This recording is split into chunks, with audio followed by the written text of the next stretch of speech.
Hey, Joe fans, it's Mark here from Talking Joe podcast. Today we are bringing you from the archives one of our first sketchbook specials, which has not yet been presented as a solo audio-only podcast. Great chat here, so I thought it was worth digging out and sharing on the podcast stream. In today's episode, Chris Diagnostic McLeod is sharing some of the sketches that he's had from his recent time in the States. This was originally presented as a YouTube live stream, so it is heavy on the visuals, though the first few minutes are mostly just chat. You can find the images that we're discussing by either checking out the YouTube channel, Talking Joe YouTube channel, where the whole live stream is presented, or by heading on over to the Patreon site, patreon.com/talkingjoe, where I will put a free to access post which has got a PDF with the set of images that you can peruse while you listen to this audio only podcast. These live stream presentations mean that we can continue to deliver weekly content even when we haven't done a full review podcast that particular week. So that's the intro done. I'll pass on over to myself to introduce the show. Hey, roll VT. Live from the Talking Joe studios. It's Talking Joe. You seem normal.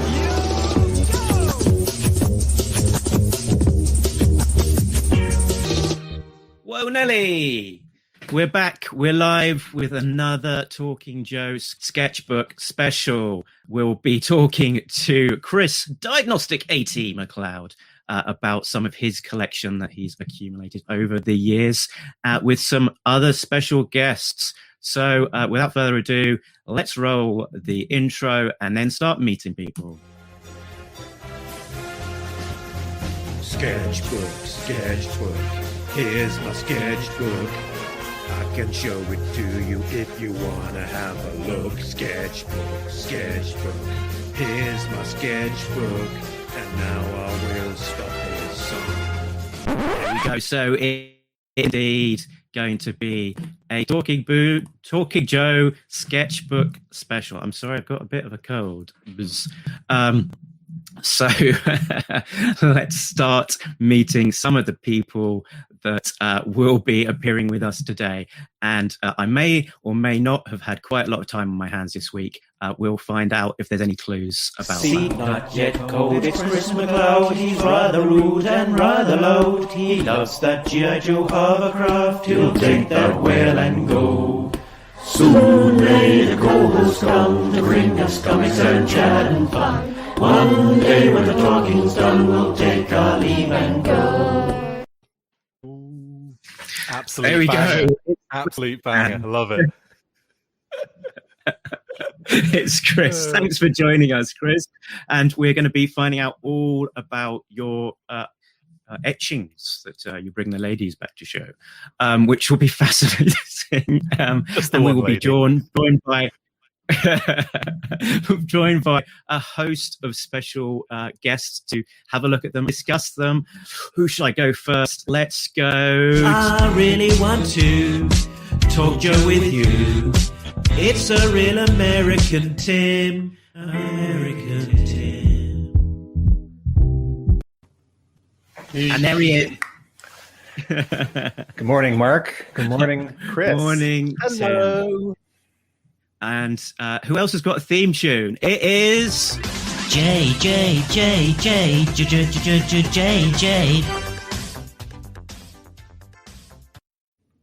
It's GI Jay Cordray. There he is. Morning, everybody. Yo. How are you, Joe fans? Morning. Good to see you. J. All right. Come on, Tim. Good morning, Jay. Oh, I was thinking of You missed the cue to sing. my theme. I'll listen to you. You got two. You've got. Na na na na na na na na na na na na na.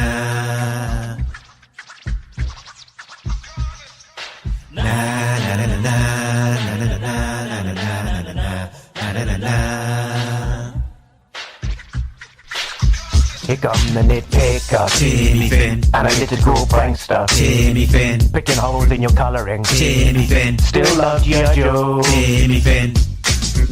No, he won't lie. Yes, he testify. Anyone can see there's some criticism. Anything that he don't know ain't a thing that's worth to know. Pull him back and let him go. Criticism, here come the nitpicker, Timmy Finn, analytical prankster, Timmy Finn, picking holes in your colouring, Timmy Finn, still love GI Joe. Timmy Finn. There we go. Pull him back and That's watch almost him up there go. with Action Figure Fiasco. That's- Like number 2. First time I've seen that. Loot. That's Bang. wonderful. Also, I, I think we should just spend the rest of today's episode watching promos for me. So it's let's banter for a few seconds, and then Mark, And then- you'll roll the third one. exactly. Let's go with another the next intro. Very special, new to the Talking Joe family. It's wonderful to have him on. Jon Thurmond is coming on the show today with Best Be Behaved. There he is. It's a shorter one. Unbelievable. Jon Thurmond. Unbelievable. Thank you so much. You weren't expecting that. were I you, was John? not. I've been podcasting and doing stuff for a long. I've never had a musical intro. You So thank you. Never had your own theme tune before. Crikey. I Some speak people at have Two. speaking at non-comic book stuff. I usually use Rush's Working Man, but no, that was awesome. How did you know all of my favorite songs, by the way, Mark? How do you do it? I don't know. It's a talent. It's funny listening I was trying to the think Robert of Atkins interview. Thurmond rhymes as well. I was going Thurmond, jingle to be determined. And then randomly, just Snow by Informer comes up. Yeah, it's like John. Yes, let's. You know, Sammy, I go playing. I like your bum bum down. Sorry. I appreciate that very much, Mark. That's amazing. Thank you. Welcome, John. Thank you. Welcome, John. Yeah, tell us a bit more about yourself, because you'll be new to the Talking Joe listenership and viewership. So, what's your GI Joe history, and particularly kind of on the comics and art side? What's the interest? My GI Joe history starts in 1982 when I got Breaker, a straight arm breaker. I subsequently sold all my Star Wars toys and got everything Joe I could get my hands on between 82 and 86. I got into high school, tried to discover girls better than I did, but I kept reading the comic. I started with issue 18. I saw it on the stands, and my mom, who's been a collector my entire life of stuff, That was went my back same and- first issue. Awesome. So yeah, I can remember she spent $20 on a copy of issue number 2 in 1984 or so, whenever it was. And yeah. So we went back. I had a subscription, and anyhow, 155 came and went. I was out. Fast forward to 2009, and my older son, who was 9 or 10 at the time, was drawing and was getting pretty good at it, and discovered that there was going to be a comic book convention here in Richmond, where we are. And the guests of honor were Larry Hama, Chris Claremont, Michael Golden. Oh, wow. And I was like, oh, wow, this is cool. I've never been to a comic book show. Friggin' all-star team. Yeah. Yeah. And it was, and they had, and then, by the way, Robert Atkins, Brian Shearer, the Tsunami Studios gang at the time out of Carolina, Billy Tucci. It was nuts. This, again, just totally overwhelmed. But when we met Larry, and suddenly I see people carrying around these books. What the hell is this? And it was sketchbooks.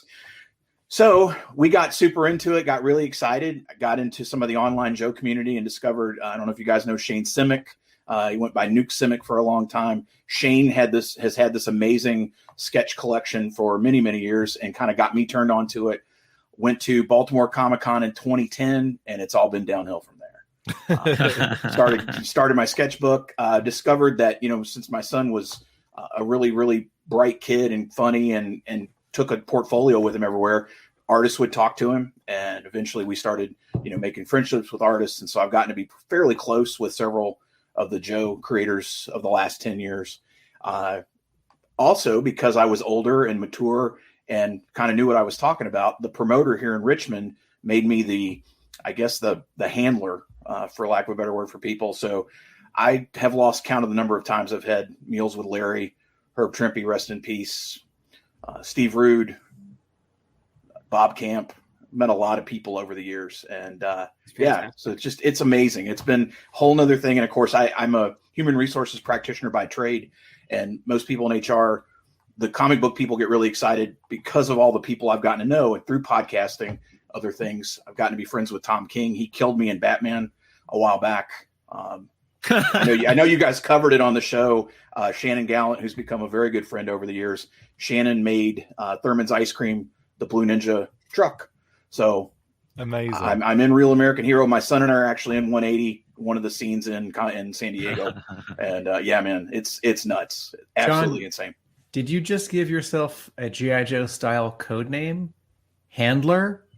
Oh, absolutely. Works for me. Or maybe better, Kid Gloves. When you're working with Larry, sometimes you need that. See, because I was thinking, as we've been talking on the podcast before about the GI Joe HR team, which seems to be a disaster because they're letting the entire team go on leave all at the same time, leaving just a couple of people behind at the pit while they go and invade Springfield over on their holiday with access to them, weaponry, machinery. So I think they need some help there. And I was wondering what code names the GI Joe HR team might have. Some of my thoughts were permanent record, head count, manpower, maybe even whistleblower. The one. As long as it's not personnel, we're okay. How about double digit? That's pretty close to double blast.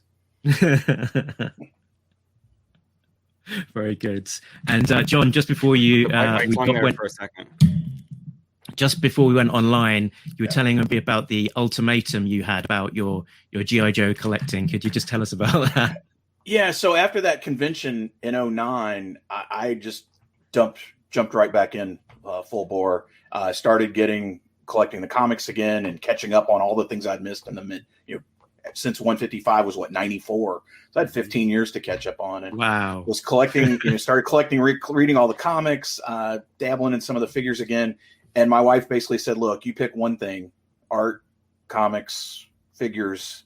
And I said, well, I really like the sketchbook from the standpoint it's personalized. It's mine, right? I own a unique piece of something to a toy line and to a property that's, it's the most precious thing to me.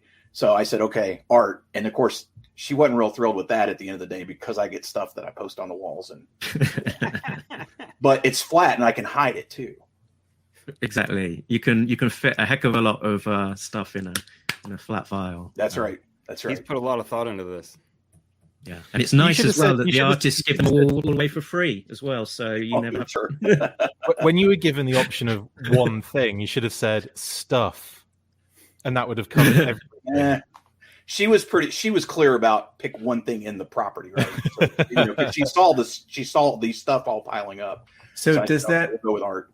Does that mean you are not getting each new issue? Do you read them online? Are you less into the story of the comics right now? I have not read regularly in quite a while. So I kind of, sorry. Well, I don't buy most of the classified figures, so yeah, I don't either. I bought a handful that I liked. During COVID, I've started looking at toys again because I've been able to conventions and get art. So it's a trade-off. Got to keep something going. One category of stuff. Yeah, that's right. That's been married 21 years. I can kind of negotiate a bit. But in my HR background, I was a negotiator, so that's what I did. What if that category changed? I think comics sits inside the art box. That's right. That's right. Kid Gloves, are you a vehicle driver and your tank or plane is called the Negotiator? That sounds good. It has to do so. Maybe it's got like treads that move up and down and it negotiates rough terrain. And I can play Rush's Kid Gloves while I'm working. That's even better. Mm-hmm. This does get better and better. Jay, I think we're figuring out what we'll be drawing for the Patreon rewards. All the HR Joes back at the pit that Mark's been naming. There was a we've good, got good one. That we've got somebody another had one for in the legal. ring here. I can't remember what it was now. Workforce. Cool. Let's so look at some Workforce sounds Yeah. like workforce sounds like me. It sounds like full workforce. It feels like what it is like all the time. yeah. But we were gathered here for a reason, my friends, and that was to look at some art. So let's get on into it. Here we go. So, Chris, you want to tee us off about the context of your collection before we get onto the first piece? Or? Yeah, so obviously this has been dropped on me while I'm living in the United States. So this is all stuff like that I had at hand, from the last few years, like the last, I'd say, I don't know, 4 or 5 years being in the United States, kind of, living here for like that period of time. So I've got lots of stuff, at home in the United Kingdom. Sorry, Phoebe, do you want to be involved? Do you want to get on? No, she's good. So like, I've been going to like loads of conventions since I've been here. We tend to go to a lot of Ohio conventions as well because we've got friends out there like Roma Collectibles and Aaron who puts on like shows like the Ohio Toy Show and all those kind of shows. So we tend to get quite a lot of opportunities to kind of go to these conventions and pick up some amazing artwork. And another one of my favorite cons in the United States, possibly my favorite con going, is Assembly Required.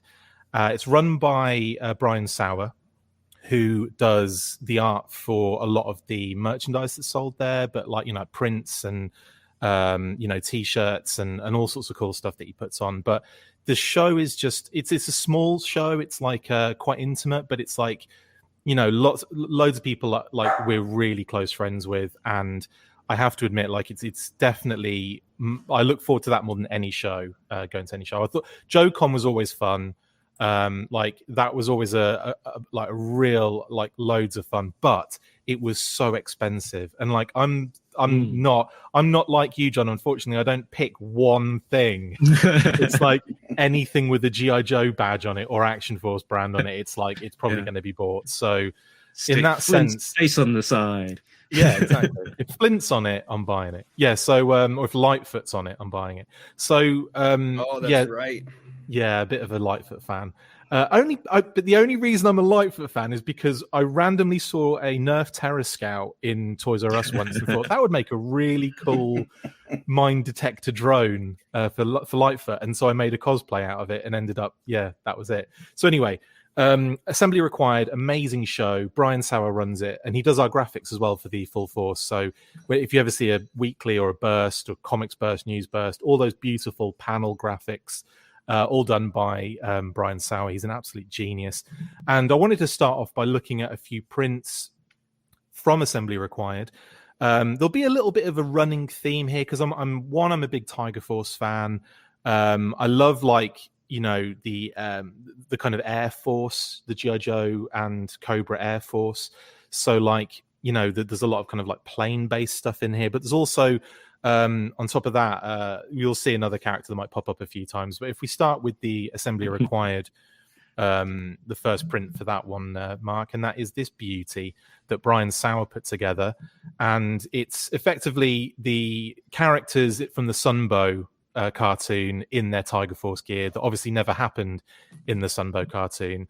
But it was this was the theme of this particular Assembly Required that year. And so we all went in on our Tiger Force gear. I think I dressed up as Tiger Force Hit and Run. My wife Kate was Outback, and the rest of the finest, they were in random different Tiger Force cosplay. So it was like an amazing convention for that. But this print is just gorgeous, and again, completely done by Brian from scratch. Stunning piece of work, and you've got the tiger rat up there flying overhead as well, just to just to add to that. But you've got like Tripwire, you've got Frostbite, Roadblock, Lifeline, Bazooka, Duke, Recondo, or Wild Bill if you're in the United Kingdom, Dusty, and Flint. So those are the ones that I think off the top of my head were in the Sunbow cartoon, and those are the ones that he decided to use for this particular print. And I just think it's beautiful. Yeah, it looks great, and I love the fact that there's Bazooka up front as well as being the main character featured in the image. I mean, he was pretty prominent, and we will get to sketches as well. By the way, guys, it's just I wanted to show off like a bunch of art effectively. But yeah, I love the fact that Bazooka's forefront as well, because it's like he was very, very like prominent in the Sunbow cartoon. So I think that's why he's kind of up front more so than a lot of the others. I mean, Roadblock you could have had there too, Duke obviously, but yeah, you're right. Bazooka was like the heart and soul of Sunbow in a weird way. Very good. It's great. Bazooka and Alpine got a lot of airtime.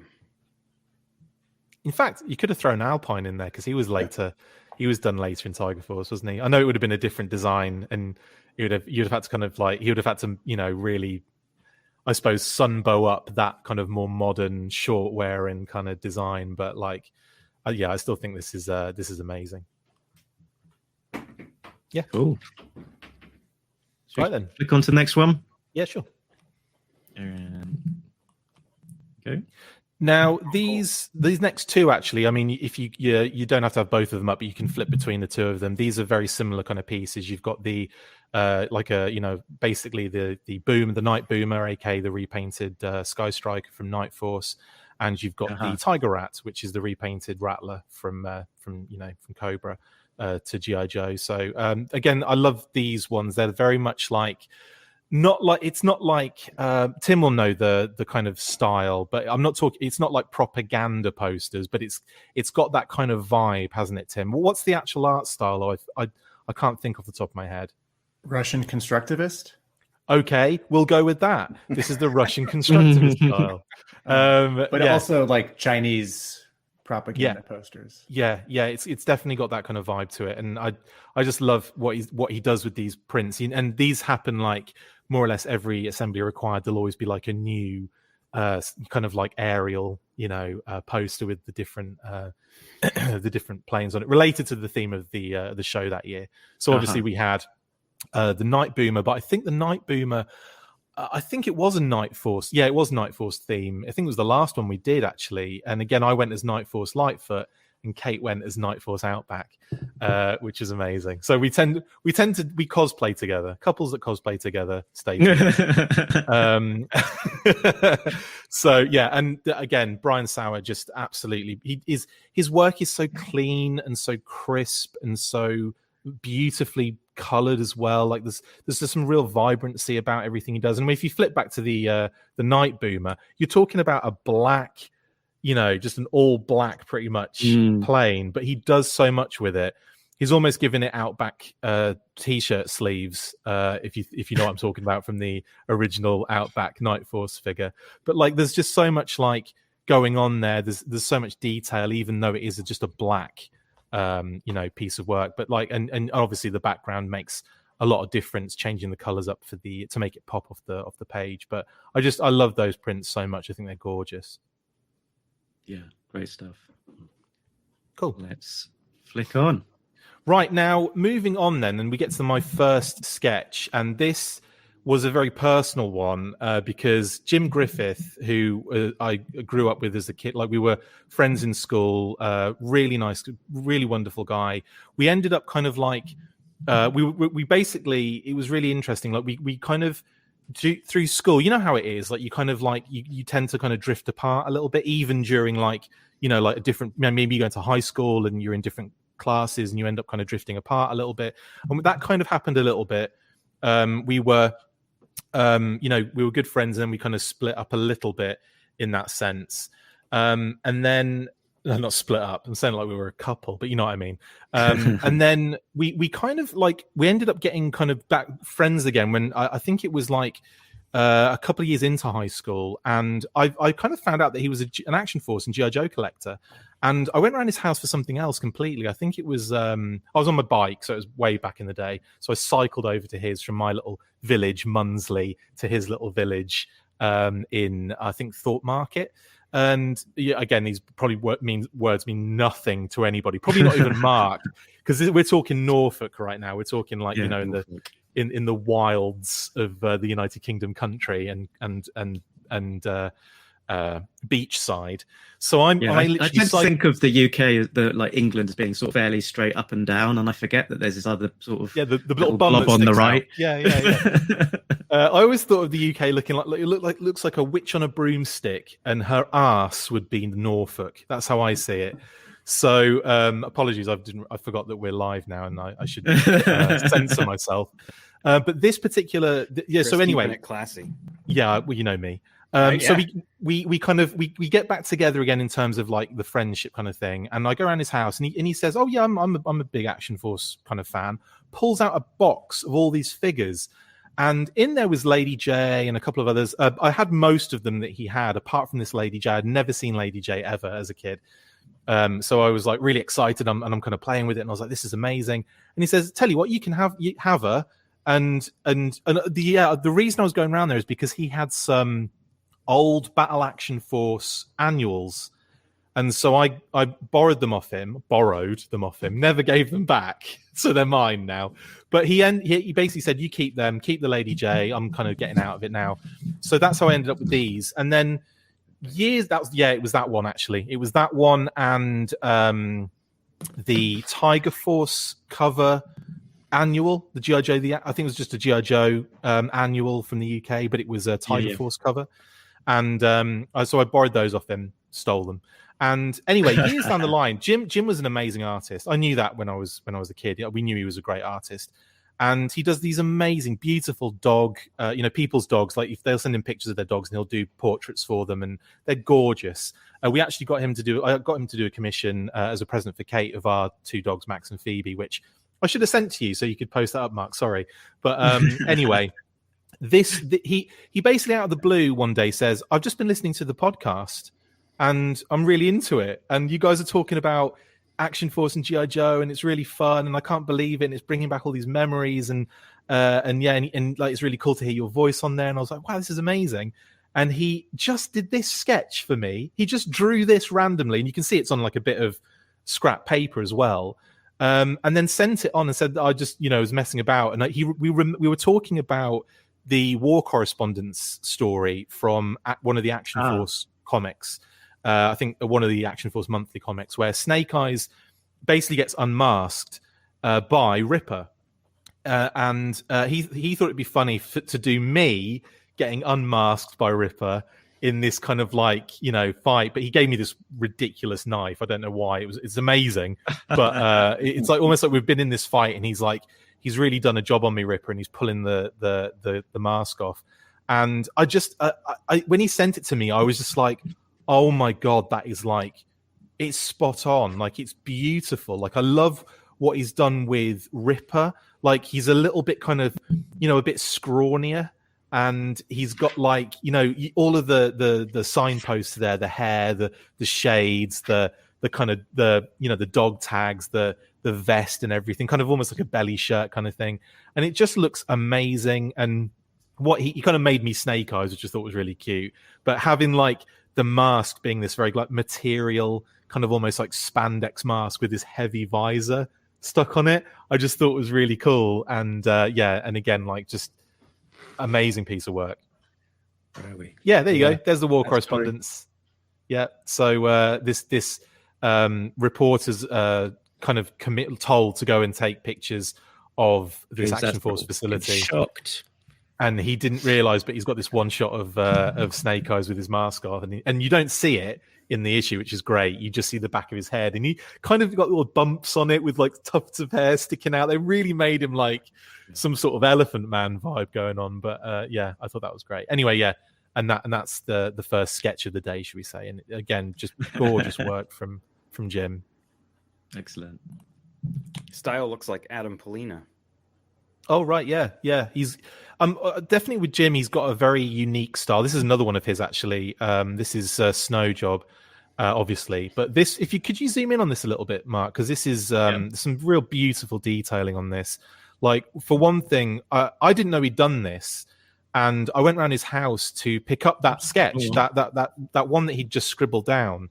The Ripper and Snake Eyes, me as Snake Eyes. I just went around his house when we were back in the UK to kind of reconnect and hang out and everything. And he lives in Leicester, so quite a drive from where I am. So I go around his house and he pulls out all these sketches, and this one came up, and I'm like, holy crap, this is absolutely gorgeous. And one of the main things I loved about it was the fact that he just did not skimp on the snow detailing. So like as he's hitting the snow with the skis on that angle, all of it just like all those little bits of snow just like floating up in front of him. It's just absolutely stunning work. And there's so much like dynamic movement in this, and you just feel every little muscle tensing up as he's doing it. Like you almost like put yourself in that position in a sense. I just think it's absolutely gorgeous, and one of my favorite pieces that he's done. And it's a really sort of thoughtful consideration, and potentially a brave artistic consideration that you're losing his feet almost entirely, and his ski boots entirely in that snow, and the bottom of his sticks as well, and you've just got the skis sort of coming out of that snow, and that white space just kind of letting your own interpretation sort of fill in the blanks as to what's happening. It's a great effect that he's got that going on there.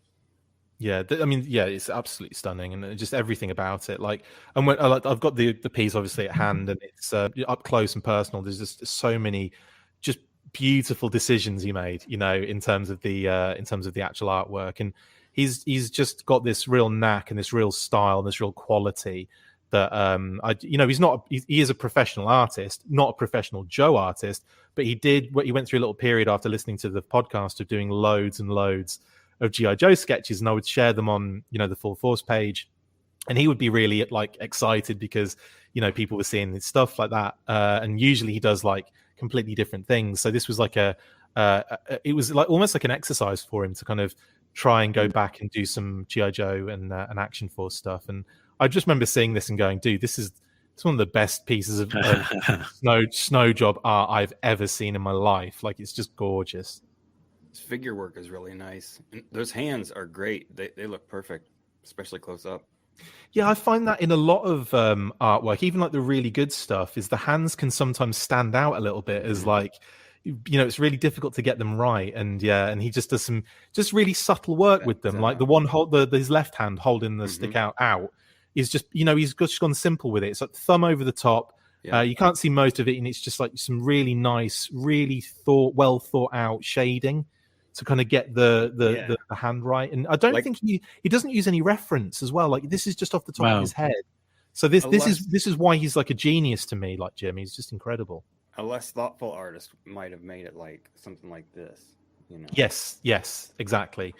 Showing more fingers, showing he kind of does a lot. He does some really good work there of like hiding things you don't need to see, and making it more effective. Yeah, big time. But yeah, I mean, just zooming on his left wrist, for example, his left forearm, you've got like so many like intricate folds and lines, but it's all. It doesn't look random. Like when I've tried drawing, because I can draw a little bit, but not like this. And when it comes to things like like creases and folds, it's easy to make that just look like a mess of random crap that doesn't make sense. If he does it in such a way that actually light field lines, yes, exactly. Just put lines in it. Just put lines in it, and it's done. It's just not. And again, like you look everywhere on that costume suit, and it just looks great. I bloody love it. Yeah. I'm a big fan of this piece. I'm not sure if you've noticed or not. Very good. Cool. Shall I click on? Here we go. Absolutely. Yeah, so this, I think you all know the artists involved here, Gallant and Shearer. So you've got Gallant doing the, doing the artwork basically, and Shearer doing the inks. And this was a piece that managed to get hold of off Brian. I think during his Kickstarter for his sketchbook, which is really cool as well. Actually, there's some really nice pieces in there. Brian has got this really cool style, and we'll see more from him a little bit later on. But thanks, Mark. I appreciate you getting the original pieces with the not the original, the colored piece. Yeah. The black and white, obviously, just it was really cool. And I desperately wanted a Robo Skull page that he'd worked on, because the Robo Skull obviously came up quite a lot. And I said, because obviously Kate and I, that's something that connects us quite solidly as a couple. Like Kate made from scratch a 12-inch scale Robo Skull, which is one of the most incredible things I've ever seen. Amazing. And it's actually in my possession now, so I stole that. That's mine now. And because of that, we stole it from your wife. Is that what you mean? Yeah. I'll put it this way: if anything ever goes wrong, she'll never see that again. I'm kidding. But yeah, it's just a wonderful piece of work. She's a very talented human being, like just incredible talent. And when I saw that in Rollout Roll Call in person, it was it blew my mind. That's why it's in my possession, because she couldn't be. It was too difficult to take back. Like she traveled with it to the UK for Rollout Roll Call, and then was I ain't taking this back. So good. That's in my possession in the United Kingdom. That's in my Indiana Jones style warehouse lockup with the Ark of the Covenant and some other things. Good gravy. But yeah, the other connection, obviously, with this particular page is that Kate does Bomb Strike cosplay, and it's incredible as well. And I thought, well, if I can't get Robo Skull, if you've got a Bomb Strike page, that'd be great. And this one's brilliant because it's them falling down the lift shaft and her desperately trying to get a carabiner hooked up and hook it over a little corner thing as they're falling. So the classic superhero falling maneuver. But yeah, I really like this page, and it's really beautifully done. It's such a unique page as well. Like the panels are all over the place, and you've got the rope in the background, which I thought was like a really cool way of like tying it all together with rope. Yeah. Let's see the color version of that one again, Mark. Yep. Man, look at that top panel with the close up of the hands clicking that. I don't know, that clasp. I'm not sure what they're called. Carabiner. Okay. Yeah. Wow. When the colors went in there, it really added a lot too. I mean, this is a great page. It's wicked, isn't it? Yeah. And again, I suppose this is a good point to make of colorists also being very, very important to the process as well. Like, it's not just about the line art. It's not just about the inking, and then it's not just about the color. It's like all of it kind of coming together. And it's interesting as well how one can damage everything, like the whole process. Like, poorly colored work can really make beautiful line art like a mess. So yeah, we talked about hold on, I'm just going to mute him. but yeah, it's a great page, and there's so much going on that I think the color version, looking at it particularly at this scale, helps to kind of be able to differentiate the components of what is happening. I think in person it's easier to take it in with the eye, but because there's a lot going on the page, but it's a great layout, and I think because Gallant's art isn't necessarily he doesn't show off with his art in a lot of in a lot of the interiors. It is and he does more of that, those splashier, showy off bits when he's doing commissions and that kind of thing, which are amazing. But the interiors are often quite pared back and all about the storytelling, and they look amazing. But they aren't show offy, if that makes sense. So a lot of the pages they are telling the story, and they don't look as amazing as single page collectibles always. But this one is great. What's going on? There's just the layout, the composition, going on, the rope tying it all together, just the action. It's a great page. I think something that's really great with Shannon too. I don't know if you guys own any of Shannon's pages, but for the longest time he worked 8.5 by 11. Yeah. So you get he would pencil it that size, get it to Brian. Brian blows it up, puts it on the more regular sized comic page. It's interesting. I've seen Shannon go from 8.5 to 11 to like a 9 by 14 when he did the $6 Million Man Joe book, and then I think he's back to the smaller pages now. But do you have any of his stuff, John? I have quite a bit of his stuff. Yeah. Do you have? What about the 8.5 by 11 ones? Yeah, I've got quite a few of those. Yeah. Yeah. I I think one of the reasons I'm here is hopefully I'll get to share down the road, and I'll be happy for sure to share that stuff. And I've got quite a bit of his stuff in my collection. Awesome. Yeah, I've got and a lot of Brian's stuff too.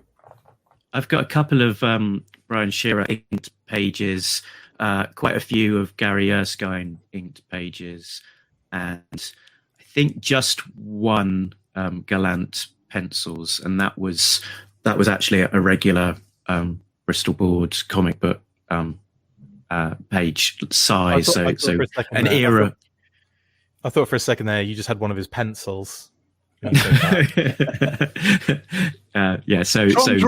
must have been. So the one I've got must have been from authenticity with that pencil. It must have been from the window of time that he was drawing at a slightly larger scale. But some artists do sell their pencils or include it as part of their art. So here's the pencil that drew that issue, kind of thing. I think Can you sign it with that pencil? Terry Moore sells his, or thought. Could you sign that pencil with the same pencil and then put it in with the... If you can do that, then yeah, I'm all about it. That's then amazing. You're a magician. Or you just go, snap. There you go. Chewing gum. Here's your pencil, idiot. Cool. Right. Do you want to move on to the next one, which is this is one of my faves in my collection. Actually, this is again, you're probably aware I'm a big European exclusive Tiger Force fan. Outback is just one of those characters as well. Like, he's just a brilliant character. When he's not wearing a kitty shirt, when he's just wearing his survival shirt in either white or / dark grey and green. So again, that's a deep cut for any Night Force aficionados of the vintage style there. But anyway, this particular piece from Brian, this was at Granite Comic Con in Manchester. Anyway, it's Granite Comic Con in Manchester, but not the United Kingdom one. And we went out to this con. It kind of turned into an unofficial GI Joe convention. It's not usually that way, but like, it had Larry Hama was there, obviously Brian, Adam Riches, Buzz Dixon. It had a bunch of random, GI Joe affiliated people. And so we go there with helped out Boss Fight as well, who we're affiliated with, who Kate works for. And we ended up kind of like being right next to Brian and Buzz Dixon and Adam. So I go over to Brian and we're chatting away, and I said, "Is there any chance I could get a commission? Do you have any time to do that?" And he's like, "Yeah, absolutely." So I was like, "Awesome." Tiger Force Outback, surprise me. And he's like, "Okay." So he didn't do like the cut. I don't know what I was expecting, to be honest. I know he had to get a reference up initially to see what the design was like. But then I come back a few hours later and this is here. And I was just like, oh my goodness. So the way he's done him is just in Brian's very, unique style. And also just Copic marker colors as well, just unbelievably done in just a few hours time as well. Like, he sketched that out, colored it, and boom, there you go. And I'm like, okay, I'm going to be framing this one. I haven't yet, but it's just absolutely gorgeous work. I love just the kind of like, again, like there's this like scratches across the page to give it this like kind of like some urgency going on. He's grabbing his bag.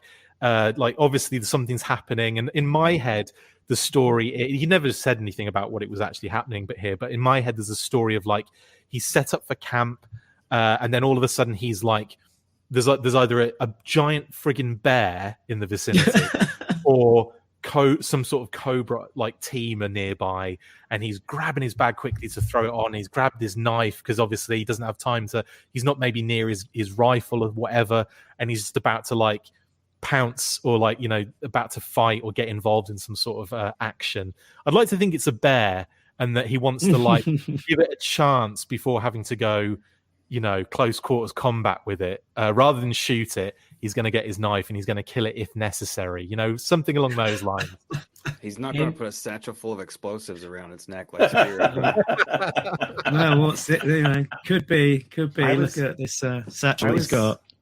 Could be. I was thinking that satchel. I was thinking that satchel was just full of honey. And that actually He says you're not getting it, Bear. No, he's gonna throw it one way. He's gonna throw it like He's gonna this. go the other run. way. Genius. Anyway, yeah, that's yeah. But Brian, I love that piece as well. There's just so much to love about it, and it's just really cool. And yeah, great stuff.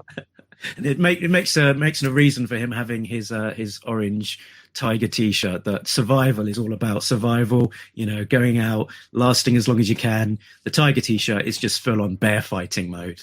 Exactly. Like, I'm a tiger, basically. Yeah. And I got a sketch done by Brian as well as Scarlett at Rollout Roll Call, and Roll Call can be a little bit toy centric. They get amazing comic book guests, but there's more people there for the toys than the art, I would say. So he was able to take a lot of time doing mine, and I don't know how quickly he can work versus how long he takes when he's not under pressure. But he spent a long time on mine, several hours, just like with yours, and he's very methodical and precise and putting he's shared videos of this, I think, on Instagram and stuff. He'll put the layers down of gray tones and stuff underneath the colors, so that when he puts then color over the top, it sort of really has that gradient of color coming through and stuff. John, I imagine you've probably got a few things from Brian as well. Oh, I've spent quite a bit of time with Brian, and I love the fact that Chris, you say just, hey, go for it. I found in my experiences, the more I let the artist go crazy or want to, help work with them to figure out the character, what costumes are going to be. After that, all bets are off.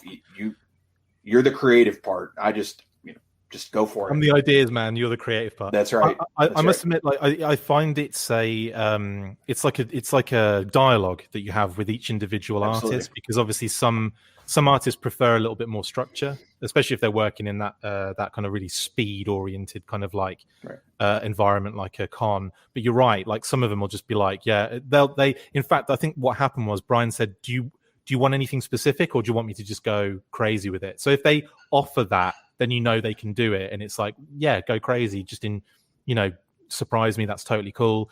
So it's definitely something that I would contemplate after having a dialogue with them. Like, what would they prefer to do? I always give them that option going in. But you're right. Like the more creative that they're going to get with it, the better the outcome. So yeah. Okay, cool. Right. So next up, again, we're going to get more Outback. Oh, look, there I am. And Kate. There's Kate as Outback, and there's me as Tiger Force Hit and Run. Do you like that? Very good. Nice. And Marujo. I've thrown a bit of flavour there for you. That looks like you just stepped off the movie set, Chris. I mean, we just finished filming the most ridiculous movie of all time. That was Joe Fest, I believe. Cool. Yeah. Where was that at? That was in Georgia, in Augusta, I believe, and it was the 2018 show. Yeah, so we're I think 2018 or 2019, whatever the last one. Anchor. What did you call me? I said, look at that. I said, look at that anchor. Yes, that is a cracking cosplay as well. The shipwreck one's wicked, isn't it? Yeah, that hook. Knock somebody in the head with that. Crazy. Yeah, that's a really, it was a Marujo, isn't it? I think his name in the South American Tiger Force. But yeah, really, really cool cosplay. That the Finest are amazing. I love those guys. They're so good. They do amazing stuff. And then I wear stupid tiger based and a blue shirt. I'll tell you what though, when I found that bright orange helmet in a sports kind of place, and I'm like, I can do a Tiger Force Hit and Run with that. I just put some black stickers on it, and it's got the stripes on it and everything on the back. I cut like black tape basically into tiger stripes and then laid them on, and it works perfectly. Like they're still on there, like nice and tight. And when I saw that, I'm like, that's what I do. I find the hardest thing that the hardest thing to kind of create or to find in the actual costume, and I go, there you go, it's half the work's done, so I might as well do the rest of it. Yeah. So there you go. That's me. Okay, so Outback now. This is Tristan Alexander Kelly. Now, he was at an Ohio show, I think the Ohio toy show that Aaron from Roma Collectibles puts on. An amazing show for toys, for comics, for everything. It's really good and super popular as well. They get friggin' loads of people for that. Like it's been kind of, well, up until COVID, they were hitting record numbers that thousands of people were turning up over the weekend. So it's turned into a really big show, and he will have to expand and get a bigger place now.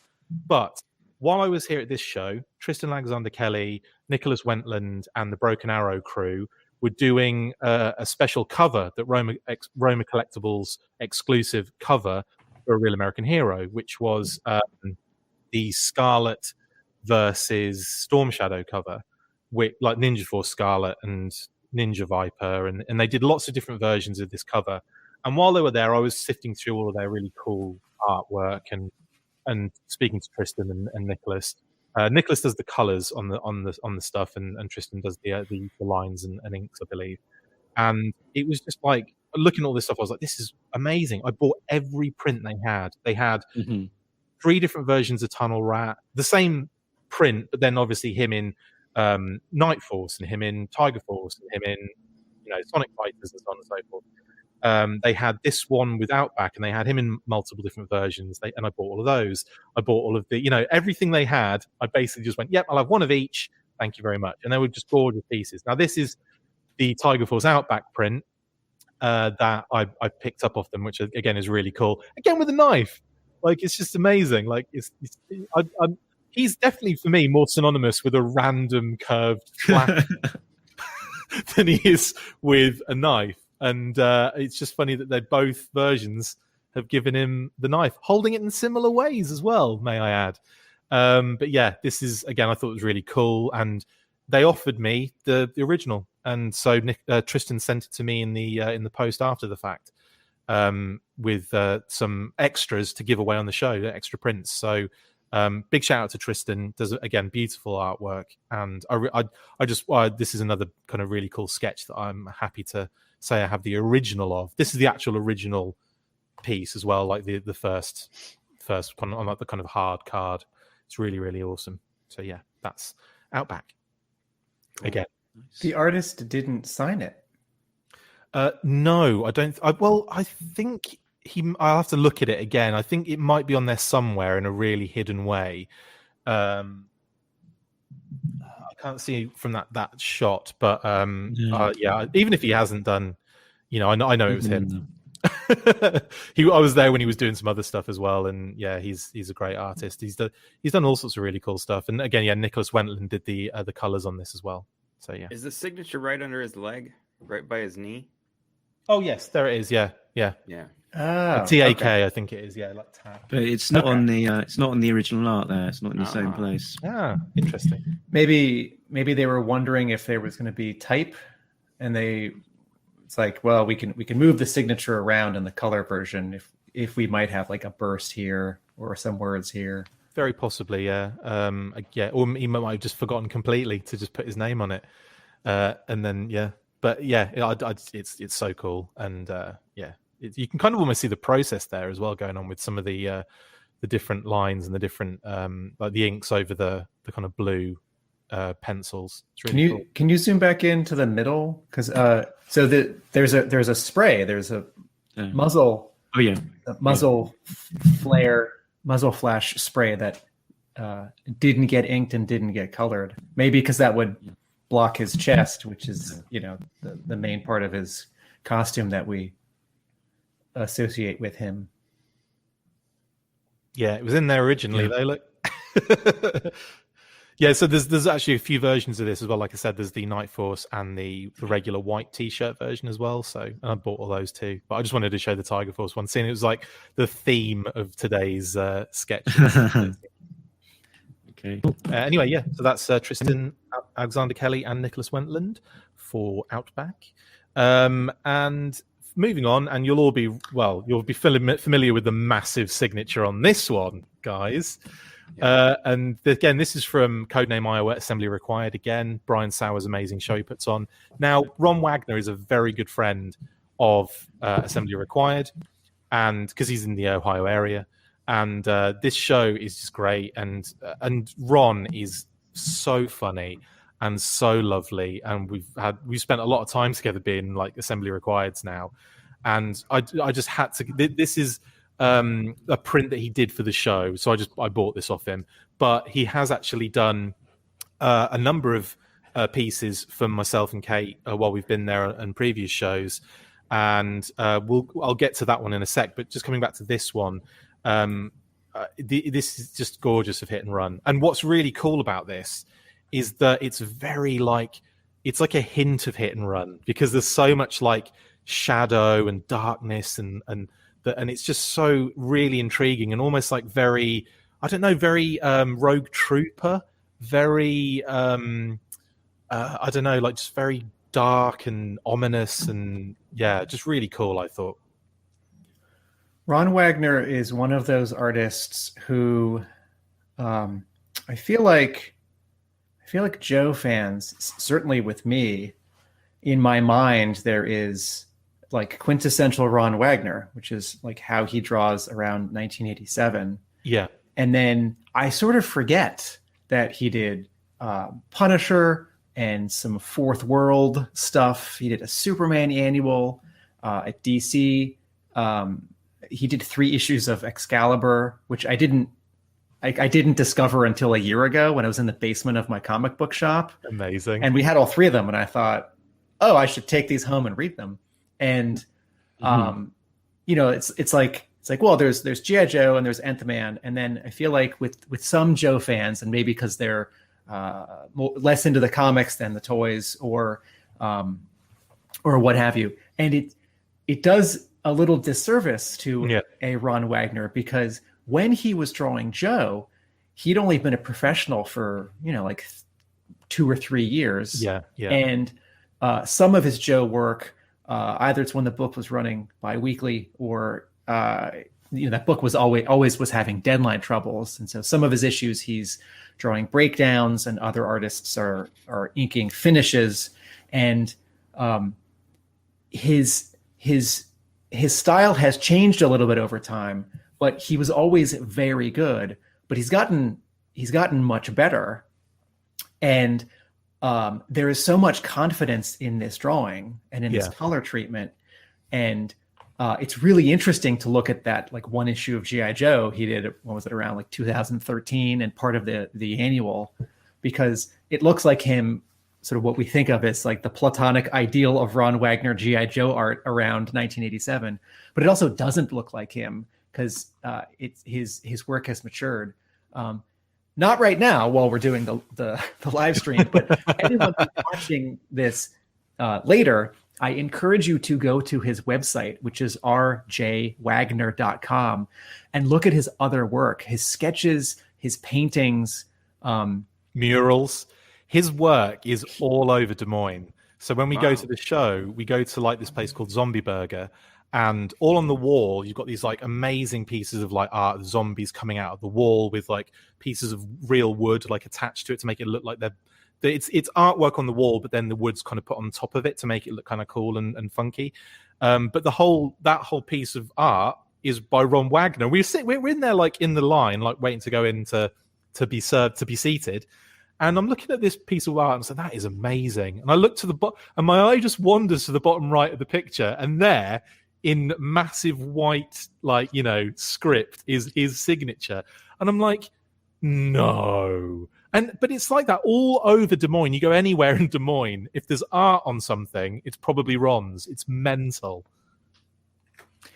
Comic books in America tend to want a certain kind of style, you know, like a certain kind of penciling and inking and color treatment. And within that, there's a great deal of variety. But compared to other modes of art making, right, like graffiti or like caricature or sculpture, animation design, right, like sketchbooks, comics is pretty narrow. And Ron can do a lot of those other things. And something like this, where he's sort of stopping at an earlier stage, right? This looks more like he just stopped at the pencil stage. This looks more like this is something in a sketchbook rather than like a finished piece.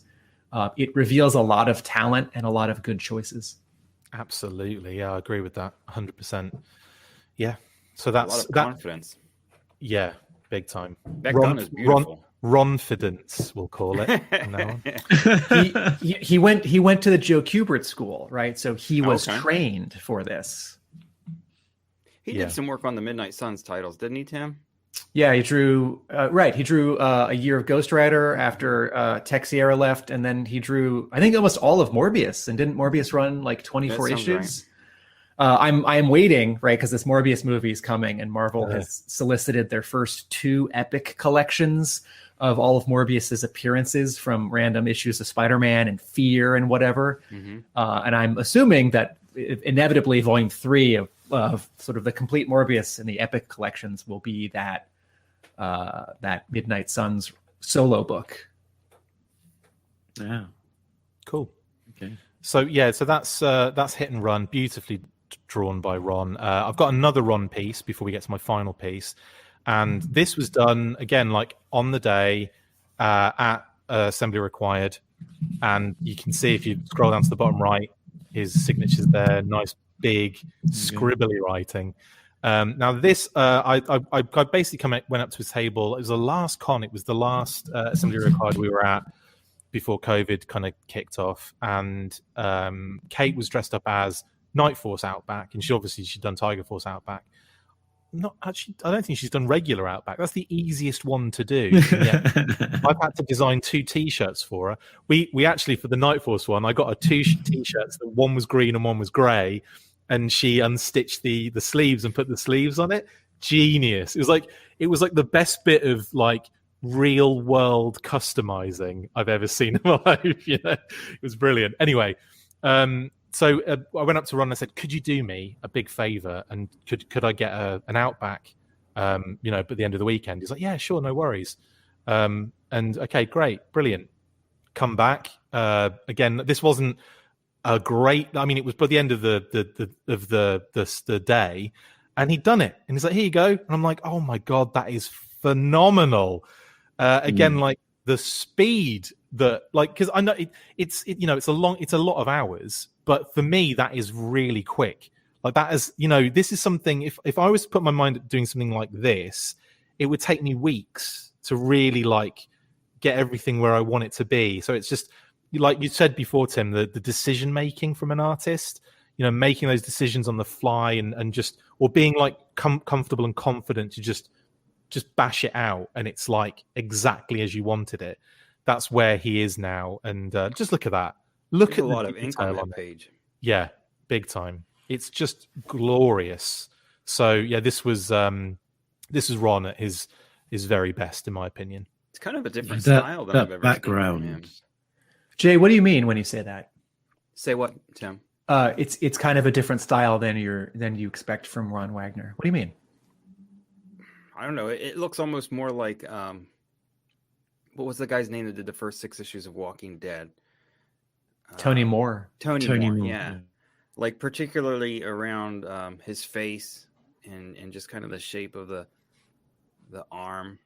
I guess to me it doesn't look like Wagner's work in the GI Joe series, or really like his Ghost Rider stuff. So Yeah, I mean, if I hadn't seen the signature, I wouldn't be able to tell you that this was a Ron Wagner. I find it difficult to pin down a style, honestly. Mm-hmm. Like I find it difficult to pin down his actual style a lot of the time, especially like when we were saying like he does all of these different things. I think he just likes really just doing whatever kind of strikes him at that moment, in a way, Experimenting. Yeah. I think that Ron's proportions have changed slightly. Sort of his newer GI Joe work, of which there is very little, right? Some convention sketches and an issue and a half on the IDW run, compared to his Marvel work and like Nth Man. But I feel like his faces they're like 8% more cartooned they're like 8% simplified, and in the proportions, what I mean in terms of cartooning, like the eyes are getting just a smidge closer together. They're getting just a tiny bit bigger. Maybe chins are getting just a tiny bit narrower. Because I'm thinking of the cover to Special Missions 13 with Dusty, right, with this very square jaw, and I don't think necessarily that Wagner was looking at the model sheets for the cartoon when he drew that. But that cover to me, like that's probably the platonic ideal of Ron Wagner on GI Joe for me, and that echoes, whether coincidentally or not, the Russ Heath clean crispness and proportions. You look at, I feel like sort of calves and ankles in modern Ron Wagner have gotten just a little skinnier, and I don't mean this as a criticism. I just mean like artists' work changes over time. A little bit of this is going to be sort of the filter of the inker, who was inking him on GI Joe. Like Mike Witherby inked him on Morbius, and that's not a good point. Actually, it's not something that had happened on GI Joe. And then, his work nowadays, he inks it himself. Like he was doing Scooby Apocalypse for DC about 4 years ago, and like that's a weird book because it's like, all right, 60s Hanna-Barbera, but sort of through the lens of like the zombie Archie book and The Walking Dead in like 2016. It's like, who's this for? It's like, well, this is probably like a PG-13 book. It's like for nostalgic 40-year-olds, I guess. And so like, I think he was drawing from established character designs that were put on the book before he signed on, like Jim Lee or like Howard Porter, who'd ever been doing covers. And then, but it's like, well, this doesn't have to look like the old cartoon, and it doesn't have to look like gritty and everything's rotting like The Walking Dead. So it can sort of look like something in the middle. Now I'm just sort of babbling. I think what's also really satisfying about this is the proportions of figure to ground, that there is enough background that we believe he's in this place, and it agrees with him. It's like, oh, it's a jungle. But he's really big. Yeah. He's really big in this composition. And also he's leaning forward, and sort of we get a little of everything, right? We get some of his pants, we get his cool gun, we get his shirt. And then, like all the sort of palm tree reverse silhouettes in the background, like that's a shorthand. And like those are pretty busy in black and white. If this were in color, I hope those would get knocked back with like a dark blue or a dark green, and you'd have more of an impression. Oh, there you go. Who colored this? Chris just now. I have. This was. I've only ever seen the original. This was Ryan Lord who did the colors over this. Okay. Wow.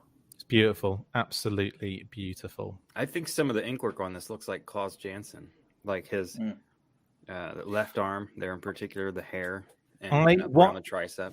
What I really love about that is how the kind of colorist has made it look like the light is cracking through the canopy, and so you've got this like very clearly defined shape of where the light is kind of cutting through the top of the trees, and that's really cool because you almost see it like literally cutting. There's like the gap's there, and it's coming straight down onto his front. That's where it's landing, and I just think, and you almost see where the angle of the sun's is coming and cutting through. It's just, I think that's really cool, and also like just over the SU bit on the survival, those little spots where it's obviously there would be like the shape of the leaves as it's kind of cracking through. I think that's beautiful.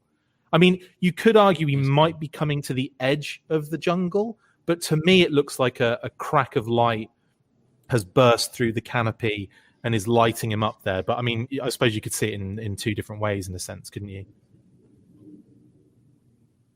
Yeah. And Chris B over in the comments said, amazing that something this detailed was done at a con. And it is incredible that this was done in a day or an afternoon at a con. The level of detail that you're seeing in this piece, those little intricate elements in terms of adding in the background. The weapon that he's got in his hand is just absolutely model sheet perfect, and it's just the way that masterful. he's done the details of it on his arms, the fine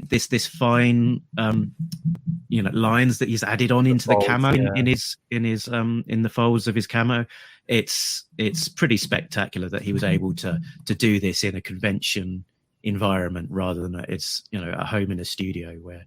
And I was over his artists- shoulder going, hurry up, get it done, hurry up. No, I'm kidding. But yeah, it's just superb. I love the color. Like, why'd you do that? I think that's the first time I've seen the color work on that. To be honest, that's gorgeous. Okay, very good. Yeah, if you search for Ron Wagner Outback, just on an image search, You'll see him in Australia on a hike. Cool. Okay, so we've got to my last piece. Now this is the one that's very close to my heart. Now this is actually a print that was done for Rollout Roll Call by Bob Breakin, who is effectively the godfather of Palatoy. There he is, the one on the right, not the little lad in the background. In the bubble, not him. That's me and Bob at the May the Toys Be With You, which was a museum exhibition. That's the word. An exhibition in Leicester for the old Palatoy Star Wars toy line, which Bob said, "Do you want to go down and hang out?" And I was like, "Yes." Bob and I've kind of become friends over the years doing, the podcast and everything, the Action Force podcast. Bob was actually synonymous, and if you don't know, I don't know how you're not aware of this yet, but he was synonymous in Action Man, which lent a lot of new ideas that Bob actually helped design, came up with for the 12-inch action GI Joe figures as well. So he was responsible for the gripping hand. That's Bob's hand on all of those original GI Joe and Action Man figures. He modeled it on his own left hand, I believe. So he literally modeled it looking at his own hand. The guy's amazing.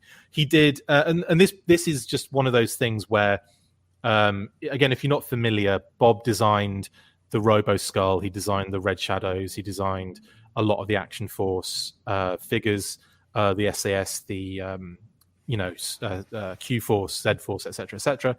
And in terms of Skeletron, the reason that was quite an important one for me and Kate and for Bob is that Skeletron was originally supposed to be the Robo Skull pilot. And Bob, when he pitched the idea to the guys at Palatoy, he came in with this model that he'd done, and there's an image of it online. I should have sent that to you. Sorry about that, Mark. But it's a really interesting image of this really rough kind of mocked up Robo Skull model with Skeletron next to it. And he went into the meeting, it's on the desk, and he's like, okay, this little character guy is Robo Skull, and this is the little vehicle he flies. And they went, no, Bob, that's not what we're going to do. The vehicle is going to be called Robo Skull, and we want a different pilot, and if we're going to use that other Skeletron for a different figure, probably a mail away. So that's what happened. Skeletron became a mail away. Bob had to go away and redesign Red Wolf, which I've got a print of that as well. That he does these beautiful painting kind of sketches where he does these. This is how he presents the figure, and he did it with Skeletron. He's done it with Red Wolf. He's done more of those. They're kind of floating around out there. I think Analog Toys Tony Roberts has done some great videos about these kind of things, and he's flashed up the Red Wolf one in the past. But yeah, this one is great. And what I love about these is that he brings the toy effectively to life in the sketch, and also it explains what all of the little things are with these little kind of scribbled writings and tech specs. And he's even thrown the Baron in the bottom corner and with a speech bubble, giving some of the exposition as to the story behind Skeletron. The Skeletron is my latest creation from the Iron Blood Laboratories, programmed to destroy Action Force wherever it confronts them, etc., etc. With a will of its own, it even refuses to obey my orders sometimes. It's like a bit of humor in there from Bob as well. But like this, like, you know, servo operated as an effort. Was it manipulators? Multipliers.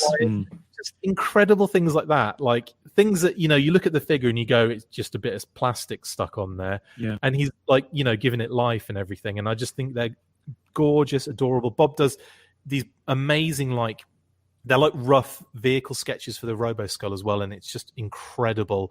He actually there's actually again a big sketch like document with a ton of different ideas and designs of what the Robo Skull was going to look like. It had tank treads, some of them were on legs, like a walker, and all these different like ideas that he had that he just threw onto the page because effectively marketing said we want a vehicle that embodies the Red Shadows logo.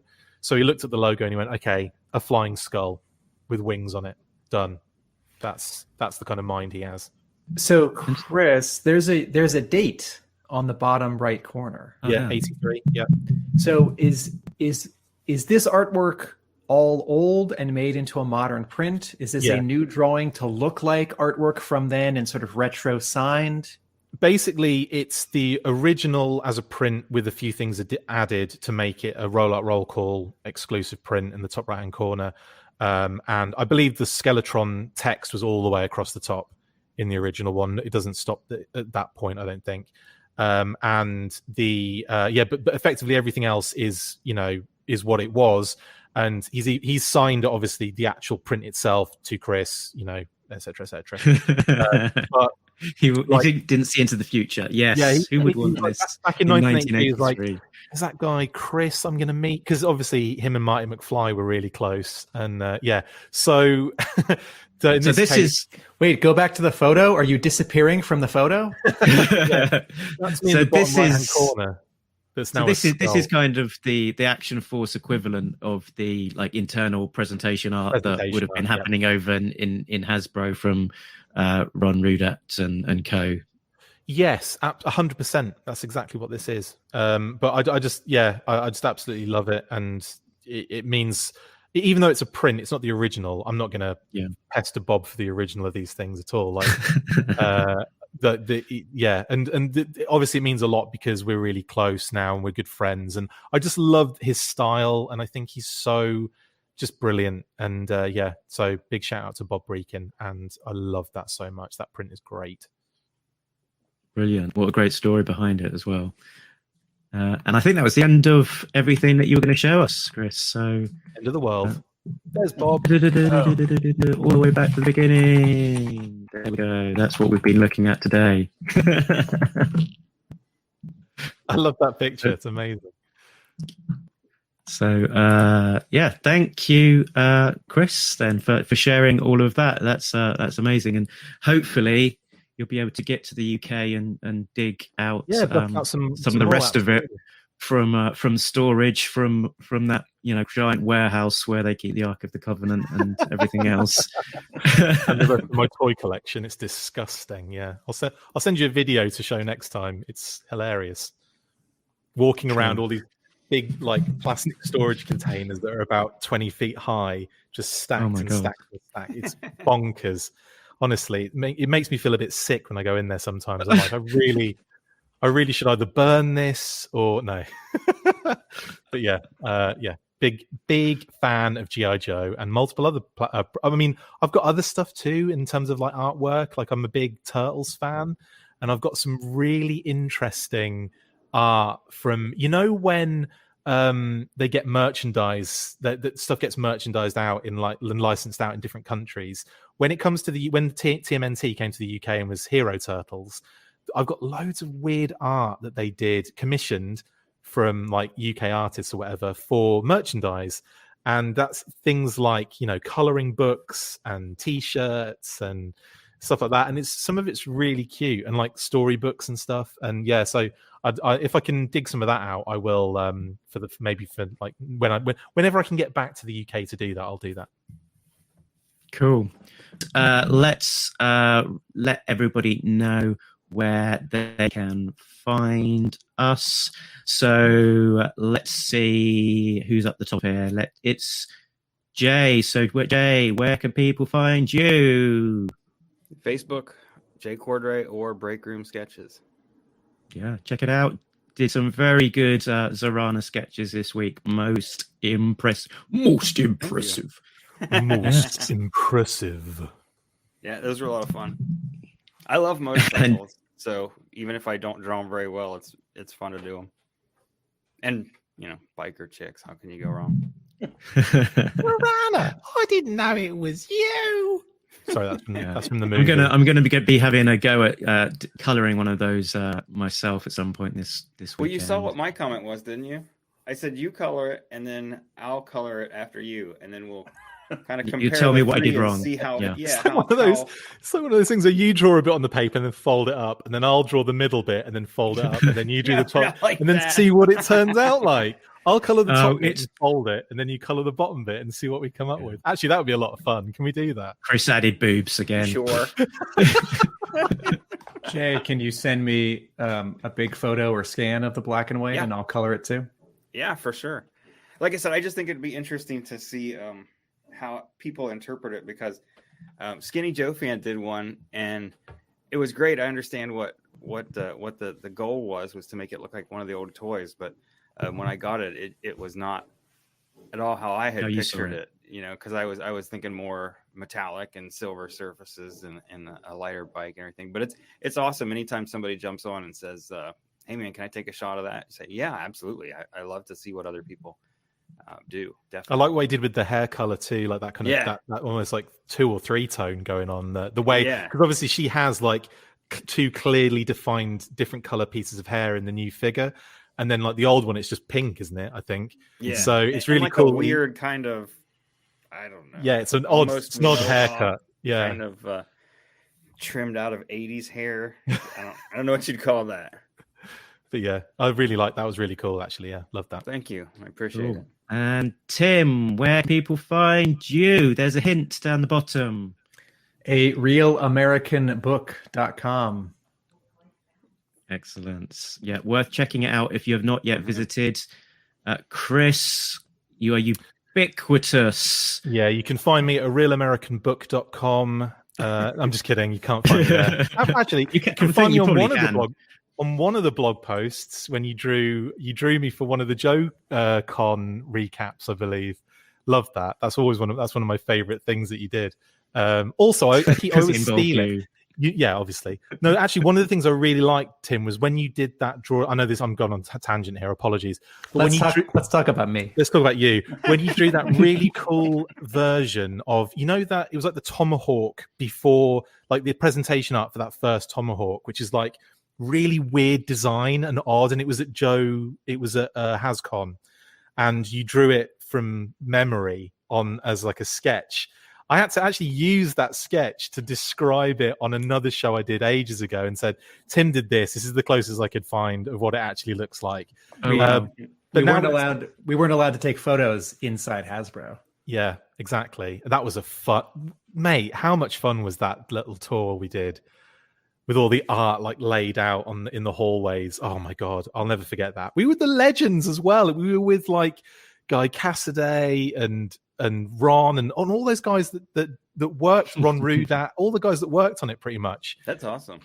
Kurt Groen, and we were just walking around, David Coriolis, Kunitz, all of those guys. It was nuts. Anyway, that was a lot of fun. I missed those days. And yeah, you can find me at the Full Force Podcast pretty much everywhere, at the Full Force on Twitter, on Facebook, Podbean, iTunes, Stitcher, and YouTube, of course. Check us out. We do news bursts, comic bursts.